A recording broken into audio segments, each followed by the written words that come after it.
आज का मामला क्या है? दादा ठाकुर, ये दो भाई रघुनाथ और लखन रामलाल के बेटे हैं। माँ बाप के जीते जी घर जमीन जायदाद सब कुछ बांट चुके हैं। अब झगड़ा माँ बाप के बंटवारे को लेकर उठा है। माँ को अपने पास रखने के लिए तो दोनों तैयार हैं, पर बाप को रखने के लिए कोई राजी नहीं है। क्या ये सच है? जी दादा ठाकुर, माँ बहुत बूढ़ी और कमजोर हो गई है, इसलिए उसकी देखभाल करना मेरा फर्ज है। दादा ठाकुर, मैं बचपन से ही माँ को बहुत चाहता हूँ। माँ के बिना रह नहीं सकता, इसलिए माँ की सेवा करने का अधिकार मेरा है। वैसे भी पिताजी भैया को बहुत चाहते हैं, भैया को उनकी देखभाल करनी चाहिए। कितने बच्चे हैं तुम्हारे? एक लड़का और एक लड़की है। और तुम्हारे? मेरा एक ही बेटा है दादा ठाकुर। अच्छा, तुम दोनों में से जो भी अपनी माँ को अपने पास रखना चाहता है, उसे अपने पिता के पास अपने बेटे को भेजना होगा, क्योंकि बुढ़ापे में उनकी सेवा करने वाला कोई तो चाहिए ना। ये कैसे हो सकता है? 10 साल से जिस बेटे को प्यार से अपने सीने से लगाकर रखा है, उसे अपने से अलग कैसे कर दें? मेरे बेटे के भाग नहीं फूटे हैं जो ससुर जी की सेवा करने का दुख झेले। चाहे तो देवर जी सासू जी को अपने पास रखें। तो क्या मेरे बेटे के भाग फूटे हैं? सासू जी को भले जेठ जी ले जाए। मैं अपने बेटे को नहीं भेजूंगा। मैं भी मेरे बेटे को नहीं भेजूंगा। तुम माँ को अपने पास रख लो। नहीं, तुम रखो। तुम रखो। तुम अपने पास रखो। तुम अपने पास रखो। खामोश! तुमने अपने बेटे की परवरिश सिर्फ 10-12 साल की, और आज जब अपने पिता के पास भेजने की बात आई तो तुमसे बर्दाश्त नहीं हुआ। छटपटा गए तुम दोनों।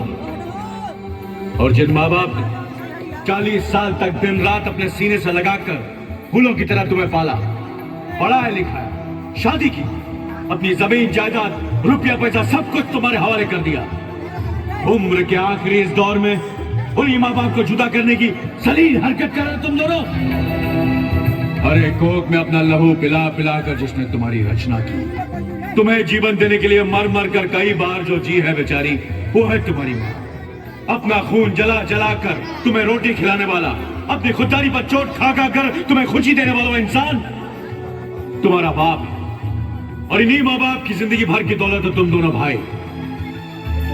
मुझे मालूम है तुम दोनों अपनी माँ को अपने पास क्यों रखना चाहते हो, ताकि वो तुम्हारे घर में खाना बनाए, तुम्हारे कपड़े धोए, तुम्हारे बच्चों की देखभाल करे, और तुम्हारी बीवियां पलंग पर लेटे लेटे हुक्म चलाए।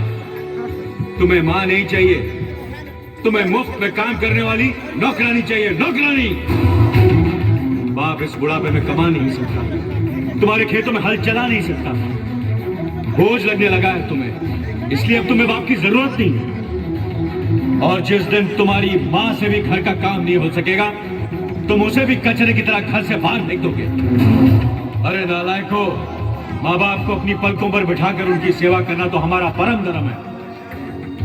मैं ये नहीं कहता कि मंदिर बनाकर अपने माँ बाप की पूजा करो, मगर किसी मंदिर के सामने अपने माँ बाप को भीख मांगने पर मजबूर तो मत करो। बुढ़ापे में पति पत्नी का रिश्ता दिया और बाती जैसा होता है, बाती को अलग कर दो तो दिया बुझ जाता है। वैसे ही इस उम्र में इन्हें अलग कर दिया तो ये मर जाएंगे। इतिहास गवाह, जो माँ बाप की इज्जत नहीं करता वो बेटा कभी सुखी नहीं रह सकता। हमें माफ कर दीजिए दादा ठाकुर, हमें माफ कर दीजिए, हमें माफ कर दीजिए। माफी मुझसे नहीं, अपने माँ बाप से मांगो जिनका दिल तुमने दुखाया है। अब इनकी आखिरी सांस तक तुम्हें इनकी सेवा करनी पड़ेगी, वरना तुम इस गांव में नहीं रह सकते। यह हमारा फैसला है।